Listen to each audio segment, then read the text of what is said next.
Hey, Sydney, I told you I wasn't gonna write a lot. So I'm gonna video response this shit. I appreciate you getting back to me and everything. So that's why I'm actually gonna give you some responses. I'm gonna be on my iPad down here and I'm gonna be on my phone up here.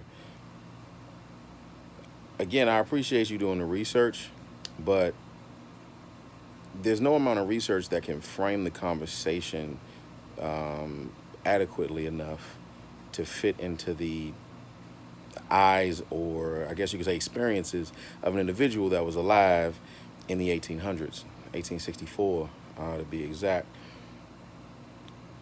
What we have the benefit of is hindsight. And looking back on historical events is one of the things that, um, I mean, shit, people get paid millions of dollars, or at least over the time that that event occurred. I'm sure people have been paid in the billions altogether to rehash and discuss and negotiate and change. I don't want to say change, illuminate the choreography of the argument. But none of those things quite do quite enough of a job of encapsulating what was going on.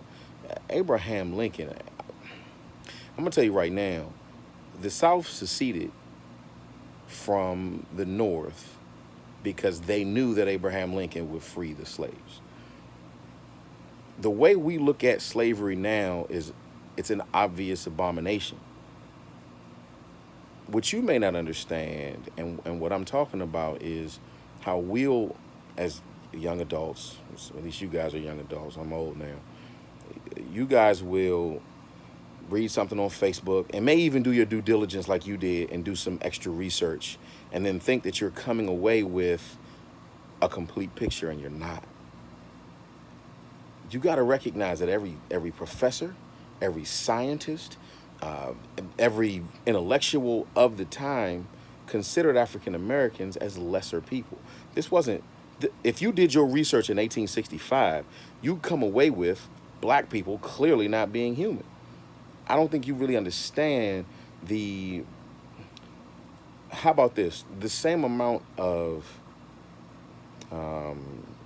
verisimilitude that you give research now, the fact that you went through all of the background, which I mean is commendable, to go and do all this research, and the amount of weight that you give that research, people in 1865 gave research that same amount of weight. People in 1865, uh, if they went and talked to their professor, if they went and talked to their local scientist, I'm not saying everybody, but for the most part, the most respected people all agreed. So your research is skewed by the time you live in. And you can't blame a person for living in the time that they did. I guarantee that 200 years from now, our grandkids are going to look back on us as savages and barbarians for what we're doing to the environment. The fact that some of us know how bad it is and some of us don't. Slavery only affected a small population of American society. What we're doing to the environment, and I'm not trying to go off on a tandem, but the point that I'm making is if what we're doing to the environment will affect the entire world and we're still doing it. We live in a time where there are scientists, not many, still though, that will claim that environmental science is a hoax, and that you know this stuff is just the reality is that we give people an opportunity to weasel out. I'm not trying to go too far down that road, but I'm trying to say that you can't blame a person, you can't judge a person rather outside of their times. Abraham Lincoln was not perfect, and I think black people expect our heroes to be perfect. And that's one of the biggest issues that we have. I had a conversation with that about this the other day with a friend of mine. Martin Luther King slept with a lot of women outside of marriage. Um, you know, a lot of our heroes aren't perfect; they're men. But if we were able to accept the failings of individuals, we'd understand how revolutionary their thought processes were. No, Abraham Lincoln wouldn't be considered a radical in our terms today, right? But neither will Martin Luther King be considered a radical. Everybody knows that black people should be free today. He was living in a time where people literally didn't believe that and they were willing to fight for it. And when we throw our heroes away, or rather let our heroes become dictated by, I seen one of those hoteps call it meme historians, people that'll read something on a meme and then do a little bit of history without understanding the background of the story, the things that go around it, the smells. I mean, most people didn't have running water at the time. There weren't toilets in your house. It was a completely different time. It was decades ago, and for the sake of moral evolution, it was eons ago. And Abraham Lincoln at that time was an amazing radical, and for us to look back, almost 200 years later, and judge him is lazy. It's not fair, and it's wrong. And you'll always make a mistake.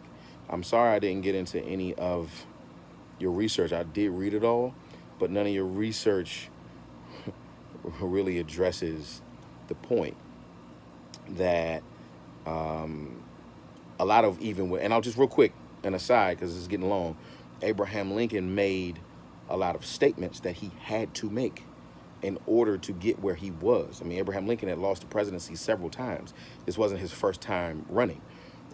He had to make certain statements that he didn't feel to be true. It was not Honest Abe, if you will. Abraham Lincoln, deep in his heart, wanted to free the slaves. He was completely against slavery for religious reasons. The fact that he had a black friend at all. Like you said, his top advisor was Frederick Douglass. As if that wasn't radical enough for 18 whatever. You gotta be able to understand that as a younger person and recognize that it's easy to look back and make those mistakes. You remember how crazy people went, Y2K? Half the country went crazy, maybe more. Looking back, it was obvious that they were silly, but it wasn't so obvious when it was happening. And don't make the mistake on your journey as a pretty decent researcher of check your privilege. You got the privilege of looking back, is what I'm saying. If you were in Abraham Lincoln's shoes, think about it. Word.